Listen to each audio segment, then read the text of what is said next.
ಸಂದರ್ಭದಲ್ಲಿ ಶುದ್ಧ ಚಾರಿತ್ರವುಳ್ಳಂತ ಬ್ರಾಹ್ಮಣ ಸಮುದಾಯದವರ ವ್ಯಕ್ತಿಗಳನ್ನ ಯಾಕೆ ನಿರ್ಲಕ್ಷ್ಯವನ್ನ ಮಾಡಿದ್ದೀರಾ?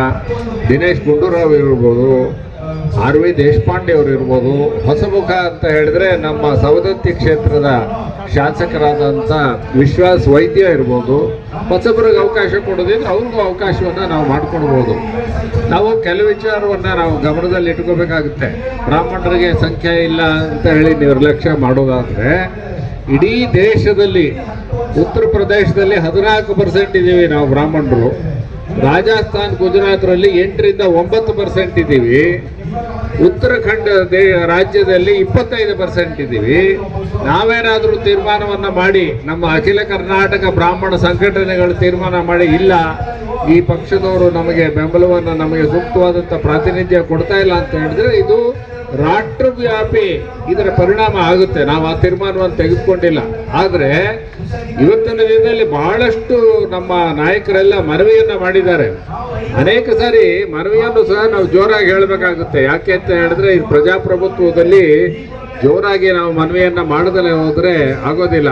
ಈ ಕೆಲವೇ 2 ದಿನಗಳಲ್ಲಿ ಅನೇಕ ರಾಜ್ಯದ ಅನೇಕ ಭಾಗದಲ್ಲಿ ಬ್ರಾಹ್ಮಣ ಸಮುದಾಯದವರು ಈ ರೀತಿಯಾಗಿ ಬೇಸರವನ್ನು ವ್ಯಕ್ತಪಡಿಸಿದ್ದಾರೆ. ಇವತ್ತಿನ ದಿನ ಸಾಂಕೇತಿಕವಾಗಿ ಈ ಒಂದು ಬೆಂಗಳೂರಿನಲ್ಲಿ ನಾವು ಪ್ರತಿಭಟನೆಯನ್ನು ಮಾಡ್ತಾ ಇದ್ದೀವಿ. ಕೆಲವೇ 2 ದಿನದಲ್ಲಿ ಜಯಸಿಂಹ ಅವರು, ಪ್ರಕಾಶ್ ಅವರು, ಚಿಕ್ಕಬಳ್ಳಾಪುರದ ನಾಗಣ್ಣ ಅವರು, ಮತ್ತೆ ಜಯಸಿಂಹ ಅವರು, ರಘುನಾಥ್ ಅವರು, ಇವರೆಲ್ಲರೂ ಸಹ ಕೇವಲ 1 ದಿನ ಅಥವಾ 2 ದಿನದಲ್ಲಿ ಈ ರೀತಿಯಾದಂಥ ಒಂದು ಪ್ರತಿಭಟನೆಯನ್ನು ಹಮ್ಮಿಕೊಂಡಿದ್ದಾರೆ. ಆದರೂ ಇಷ್ಟು ಕಮ್ಮಿ ಸಮಯದಲ್ಲಿದ್ದರೂ ಸಹ ನೀವೆಲ್ಲರೂ ಸಹ ಇಲ್ಲಿ ಬಂದಿದ್ದೀರಾ.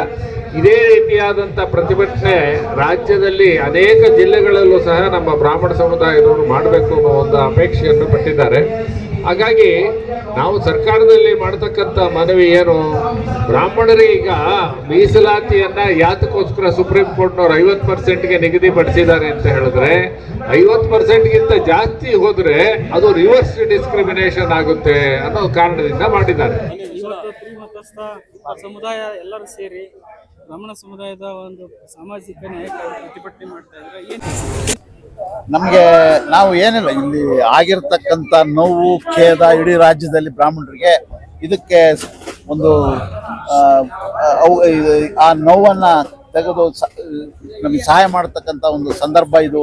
ಮಾನ್ಯ ಮುಖ್ಯಮಂತ್ರಿಗಳು ಮತ್ತು ಪಕ್ಷದ ವತಿಯಿಂದ ಅಂತಕ್ಕಂಥ ಒಂದು ಭಾವನೆಯಲ್ಲಿ ಇವತ್ತು ನಾವು ಬ್ರಾಹ್ಮಣರ ಸಭಾದಿಂದ ನಾವೆಲ್ಲ ಇವತ್ತು ಹೋರಾಟಕ್ಕೆ ನಾವು ಇಲ್ಲಿ ಸರ್. ಯಾವೆಲ್ಲ ಮುಖಂಡರು ಬಂದಿದ್ದಾರೆ? ಈಗ ಮೊನ್ನೆ ನೀವು ಮಾಡಿದಾಗ ಒಬ್ಬರೇ ಇದ್ರಿ ಅಲ್ಲ, ಇವತ್ತು ನಮ್ಮ ರಘುನಾಥ್ ಅವರು ಅಂತಂದ್ರೆ ನಮ್ಮ ರಾಜ್ಯ ಮಟ್ಟದ ಅಧ್ಯಕ್ಷರು. ಅಶೋಕ್ ಹಾರ್ನಳ್ಳಿ ಅವರು ಫಾರ್ಮರ್ ಅಡ್ವೊಕೇಟ್ ಜನರಲ್, ಮತ್ತು ಅವರು ಕೂಡ ನಿಕಟ ಪೂರ್ವ ಹಿಂದೆ ಅಧ್ಯಕ್ಷರಾಗಿದ್ದರು. ಆಮೇಲೆ ಇವರು ಪ್ರದೀಪ್ ಕುಮಾರ್ ಅಂತ, ಇವರು ಆಲ್ ಇಂಡಿಯಾ ಈ ರಾಜ್ಯಾಧ್ಯಕ್ಷರು. ಮತ್ತು ನಾನು ಬ್ರಾಹ್ಮಣರ ಸಮಾಜದ ಅಭಿವೃದ್ಧಿ ಮಂಡಳಿ ಅಧ್ಯಕ್ಷನಾಗಿದ್ದೀನಿ. ಮತ್ತು ಅನೇಕ ಅರ್ಚಕರು ಎಲ್ಲ ಬಂದಿದ್ದಾರೆ, ಮೈಸೂರಿಂದ ಬಂದಿದ್ದಾರೆ. ನಾವು ಬರೀ ನೆನ್ನೆ ಮಧ್ಯಾಹ್ನ ಹೇಳಿದ್ದಕ್ಕೆ ಬಂದಿರೋದು. ಇದೇನಾದರೂ ನಾವು ಒಂದು 2-3 ದಿವಸ ಮುಂಚೆ ಆಗಿದ್ದಿದ್ರೆ ಇಡೀ ರಾಜ್ಯದ ತುಂಬ ಬರ್ತಕ್ಕಂಥ ಎಲ್ಲ ಬರೋ ಅವಕಾಶ ಇತ್ತು. ತೊಂದರೆ ಇಲ್ಲ, ನಮಗೆ ಸಂಖ್ಯೆ ಬೇಕಾಗಿಲ್ಲ. ನಮ್ಮದು ಏನಪ್ಪ ಅಂದ್ರೆ, ನಮ್ಮ ಭಾವನೆ ಏನಿದೆ ಅನ್ನೋದು ಸರ್ಕಾರಕ್ಕೆ ತಿಳಿಸುವಂಥ ಒಂದು ಅವಕಾಶವನ್ನು ನಾವು ಇದು ಸಂದರ್ಭ ಮಾಡ್ಕೊಂಡ್ವಿ. ಸರ್, ಈಗ ಸರ್ಕಾರಕ್ಕೆ ತಮ್ಮ ಉದ್ದೇಶ ಏನು, ಮತ್ತು ಯಾವ ಸರ್ಕಾರದ ರೆಪ್ರೆಸೆಂಟೇಟಿವ್ ಯಾರಾದ್ರೂ ಬಂದಿದಾರ ಇದುವರೆಗೂ? ನಿಮ್ಮ ಅಲ್ಲ, ನಾವ್ ಯಾರನ್ನು ಕರೆದೂ ಇಲ್ಲ. ಯಾಕೆ ಗೊತ್ತಾ, ಇದು ಅವರು ಗೊತ್ತಾಗತ್ತೆ. ಯಾಕಂದ್ರೆ ಇಂಟೆಲಿಜೆನ್ಸ್ ಇದೆ, ಮತ್ತೊಂದಿದೆ, ಮತ್ತೆ ಅವ್ರದೇ ಆದ್ರು. ಅವರೆಲ್ಲ ಏನ್ ಮಾಡ್ತಾರೆ ಅಂತಂದ್ರೆ, ಇವಾಗ ಯಾಕೆ ಸೇರಿದ್ರು ಇವರೆಲ್ಲ ಅನ್ನೋದು ರಿಪೋರ್ಟ್ ಇಷ್ಟೆಲ್ಲ ಹೋಗಿರುತ್ತೆ. ನಾವ್ ಈಗಲೂ ಹೇಳೋದೇನಪ್ಪ ಅಂತಂದ್ರೆ, ಆಗಿರ್ತಕ್ಕಂಥ ಒಂದು ಮನಸ್ಸಿನ ನೋವು ಸರ್ಕಾರ ಈ ಸಲ ಒಂದು ಅವಕಾಶ ಮಾಡುತ್ತೆ ಅನ್ನತಕ್ಕಂಥ ನಮ್ಮ ಮನೋಭಾವನೆ. ಎಲ್ಲ ಒಂದು ಕಡೆ ಈಗ ತಾವು ಬ್ರಾಹ್ಮಣ ಸಮುದಾಯ ರೆಪ್ರೆಸೆಂಟ್ ಮಾಡೋ ಶಾಸಕರಿಗೆ ಸಚಿವ ಸ್ಥಾನ ಕೊಡೋ ವಿಚಾರದಲ್ಲಿ ನಿನ್ನೇನು ಮಾತಾಡಿದ್ರಿ. ಬಟ್ ಇವತ್ತು ಶಾಸಕರು ಕೂಡ ಕರೆದು ಮಾತಾಡಬೇಕಾಗಿತ್ತು. ಅದು ಬಿಟ್ರೆ ನಮ್ಮ ನೋವು ಏನು ಇರಲಿಲ್ಲ ಅನ್ನೋ ತರ ಹೇಳಿದ್ದಾರೆ. ಅಲ್ಲ ಅವರು ಯಾಕಂದ್ರೆ ಕೇಳಿ, ನೋವು ಅಂತ ಅಲ್ಲ, ಅವ್ರಿಗೆ ನೋವಾಗಿಲ್ಲದೆ ಇರ್ಬೋದು. ಯಾಕಂದ್ರೆ ಅವನು is a discipline soldier to the party. ನಮಗೆ ನಮ್ಮ ಸಮಾಜ ಇದೆಯಲ್ಲ, ನಮ್ಮ ಸಮಾಜದವ್ರು ಆಗಿಲ್ಲ ಅಂತ ನೋವಿದೆ. ಆದ್ರಿಂದ ನಾವೆಲ್ಲ ಇಲ್ಲಿ ಸೇರಿದೀವಿ. ಇದಕ್ಕೂ ದಿನೇಶ್ ಗುಂಡೂರಾವ್ ಸಂಬಂಧ ಇಲ್ಲ. ಒಟ್ಟಾರೆ ಸಮುದಾಯದ ಒಂದು ಸಮುದಾಯ. ಇವಾಗ ನಾನು ಹೇಳಿದ್ನಲ್ಲ, ನಮ್ಮಲ್ಲಿ 3 ಜನ ಇದ್ದಾರೆ. 9 ಬಾರಿ ಅಲ್ರಿ, 9 ಬಾರಿ ಗೆಲ್ಲಿಯೋದೇನು ಹುಡುಗಾಟನಲ್ರಿ ದೇಶಪಾಂಡೆ ಅವರು. 9 ಬಾರಿ ಕಂಟಿನ್ಯೂಸ್, ಇಡೀ ಅವರೇ very senior in the assembly. ಅದಾದ್ಮೇಲೆ 6 ಸಾರಿ ಇವ್ರು ಗೆದ್ದಿದ್ದಾರೆ, ಇವು ಹೊಸದಾಗಿ ಬಂದಿದ್ದಾರೆ. ಮತ್ತು ನಮಗೆ ನಾವೆಲ್ಲ ಜಾತ್ಯತೀತ ಮನೋಭಾವನೆಯಲ್ಲಿ ಬೆಳೆದಿರ್ತಕ್ಕಂಥ, ನಮಗೆ ಜಾತಿ ಅನ್ನೋದು ಹುಟ್ಟಲ್ಲಿ ಜಾತಿ ಇರ್ಬೋದು, ನಮ್ದು ಸಮಾಜಕ್ಕೆ ಸಮರ್ಪಣೆ ಮಾಡ್ಕೊಂತೀವಿ. ಹಂಗಾಗಿ ನಾವು ಇವತ್ತು ನಾವೆಲ್ಲರಿಂದಲೂ ಕೂಡ ನಮಗೆ ಪ್ರೀತಿ ಗೌರವ ನಮ್ಗೆ ಒಂದು ಸಿಗುತ್ತೆ. ಒಟ್ಟಾರೆ ಸರ್ಕಾರಕ್ಕೆ ಏನ್ ಕರೆ ಕೊಡ್ತೀರಿ ಈ ಸಂದರ್ಭ? ಸರ್ಕಾರಕ್ಕೆ ನಮ್ಮ ನೋವನ್ನ ಪರಿಹಾರ ಕೊಡ್ತಾರೆ ಅಂತ ಬಹಳ ಅಚಲವಾದ ನಂಬಿಕೆ. ಯಾಕಂತಂದ್ರೆ ನಾವೆಲ್ಲ ದೇವರು ನಂಬಿರೋರು, ಗುರುಗಳು ನಂಬಿರೋರು. ಗುರುಗಳು ನಂಬಿರ್ತಕ್ಕಂಥ ಮುಖ್ಯಮಂತ್ರಿ ಶಿವಕುಮಾರ್ ಖಂಡಿತವಾಗಿಯೂ ನಮಗೆ ಈ ವಿಚಾರದಲ್ಲಿ ಬ್ರಾಹ್ಮಣರಿಗೆ ಒಂದು ಶಕ್ತಿ ಕೊಡ್ತಾರೆ ಅನ್ನೋದು. ಇವತ್ತು ಆಸ್ಪಡ್ ಜಗದೀಶ್ವರು ಒಂದು ಸರ್ಕಾರದ ಭಾಗವಾಗಿದ್ದಾರೆ, ಸಮುದಾಯದ ಪರವಾಗಿ ಬಂದಿದ್ದಾರೆ. ಅಲ್ಲ, ನಾನು ಸಮಾಜದ ಪರವಾಗಿ ಬಂದೆ. ಯಾಕಂದ್ರೆ ನಾನು ಬಹಳ ಅತ್ಯಂತ ಇಡೀ ರಾಜ್ಯ ತಿರುಗಿರ್ತಕ್ಕಂಥ ಬ್ರಾಹ್ಮಣ ಹುಡುಗ. ನಾನು ಗುಂಡೂರಾಯರ ಕೈ ಕೆಳ ಬೆಳೆದಿರ್ತಕ್ಕಂಥದ್ದು. ಆದ್ದರಿಂದ ನನಗೆ ಇಡೀ ರಾಜ್ಯದ ಅನುಭವ ಇದೆ, ತಿಳುವಳಿಕೆ ಇದೆ. ಸಮಾಜನ ಯಾವತ್ತೂ ಕೂಡ ಅಡ್ಡದಾರಿಗೆ ಹೋಗದಂಗೆ ನೇರವಾದ ದಾರಿನಲ್ಲಿ ಹೋಗೋಂಥ ವ್ಯವಸ್ಥೆನಲ್ಲಿ ಈಗ ನೂತನವಾಗಿ ರಚಿಸಿರುವ ಮಂತ್ರಿಮಂಡಲದಲ್ಲಿ ಬ್ರಾಹ್ಮಣರಿಗೆ ಪ್ರಾತಿನಿಧ್ಯ ಸಿಗದೇ ಇರೋದ್ರ ಬಗ್ಗೆ ಇವತ್ತು ಅಖಿಲ ಕರ್ನಾಟಕ ಬ್ರಾಹ್ಮಣ ಮಹಾಸಂಘ ಮತ್ತು ಎಲ್ಲ ಸಂಘಟನೆಯವರು ಸೇರಿ ಬ್ರಾಹ್ಮಣ ಸಮುದಾಯ ಇವತ್ತಿಲ್ಲಿ ನಾವು ನಮ್ಮ ನೋವನ್ನ ಸರ್ಕಾರಕ್ಕೆ ತಿಳಿಸೋ ರೀತಿಯಲ್ಲಿ ಇವತ್ತೊಂದು ಸಾಂಕೇತಿಕವಾಗಿ ಇವತ್ತು ನಾವು ಸಭೆ ಕರೆದಿದ್ದೀವಿ. ನಮ್ಮಲ್ಲಿ ಅತಿ ಹಿರಿಯರಾದ ಬ್ರಾಹ್ಮಣ ಶಾಸಕರಾದ ದೇಶಪಾಂಡೆಜಿ ಇದ್ದಾರೆ, ಹಾಗೂ 9 ಸಲ 10 ಸಲ ಗೆದ್ದಿರೋಂಥವ್ರು, 6 ಸಲ ಗೆದ್ದಿರೋಂಥ ದಿನೇಶ್ ಗುಂಡೂರಾಯರಿದ್ದಾರೆ, ಹಾಗೂ ವಿಶ್ವಾಸ್ ವೈದ್ಯರಿದ್ದಾರೆ, ವಿಶ್ವಾಸ್ ವೈದ್ಯರು. ಆಮೇಲೆ MLC ಆದ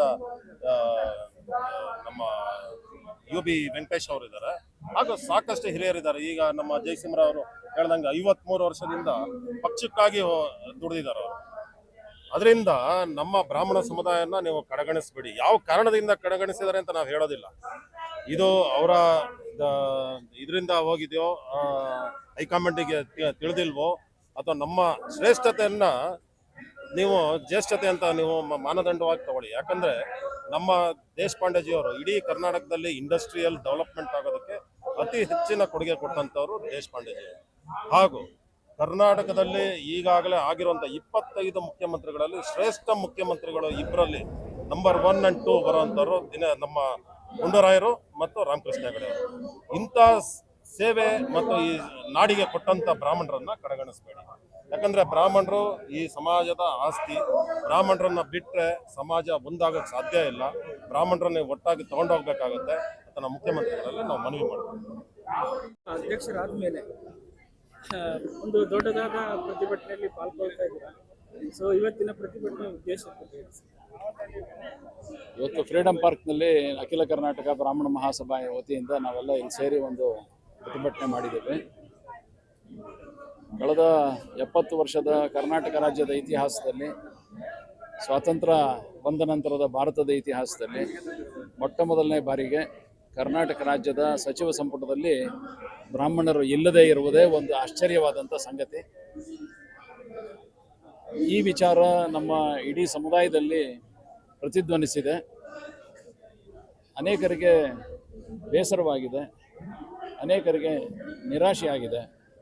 ಹಾಗಾಗಿ ಈ ವಿಚಾರವನ್ನು ಕಳೆದ 2-3 ದಿನದಲ್ಲಿ ತುಂಬ ನಮ್ಮ ಬ್ರಾಹ್ಮಣ ಸಮುದಾಯದಲ್ಲಿ ಚರ್ಚೆ ಆಗಿತ್ತು.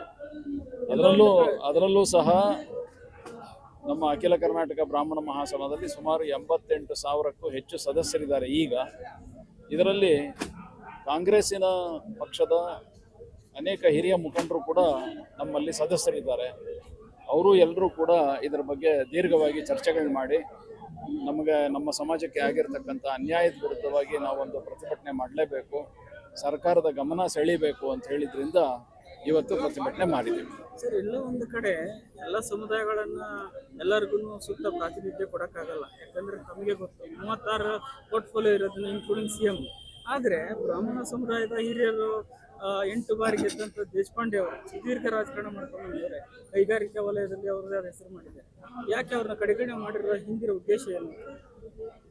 ನೋಡಿ, ನಾವು ಒಂದು ಹೇಳಕ್ಕೆ ಇಷ್ಟಪಡ್ತೀನಿ. ಸುಮಾರು 135 ಅಥವಾ 136 ಶಾಸಕರಿರ್ತಕ್ಕಂತಹ ಕಾಂಗ್ರೆಸ್ ಪಕ್ಷದಲ್ಲಿ ಗೌರವಾನ್ವಿತ ಮುಖ್ಯಮಂತ್ರಿಗಳು ಮತ್ತು ಆ ಪಕ್ಷದ ಮುಖಂಡರುಗಳು ಯಾರನ್ನು ಬೇಕಾದರೂ ಸಚಿವರನ್ನಾಗಿ ಮಾಡ್ಕೊಳ್ಬೋದು, ಯಾರನ್ನು ಬೇಕಾದರೂ ಸಚಿವರು ಮಾಡದೇ ಇರೋನು ಇರಬಹುದು. ಆ ವಿಚಾರ ನಮಗೆ ಸಂಬಂಧಪಟ್ಟಿದ್ದಲ್ಲ. ನಾವು ಅದ್ರ ಬಗ್ಗೆ ಮಾತಾಡೋಕ್ಕೂ ಇಷ್ಟಪಡೋದಿಲ್ಲ. ನೂರಾರು ಸಮಾಜದ ಒಳಪಂಗಡಗಳು ಎಲ್ಲ ಇರೋದ್ರಿಂದ ಯಾರನ್ನು ಬೇಕಾದರೂ ಅವ್ರು ಮಾಡ್ಬೋದು, ಯಾರನ್ನು ಬೇಕಾದರೂ ಬಿಡ್ಬೋದು.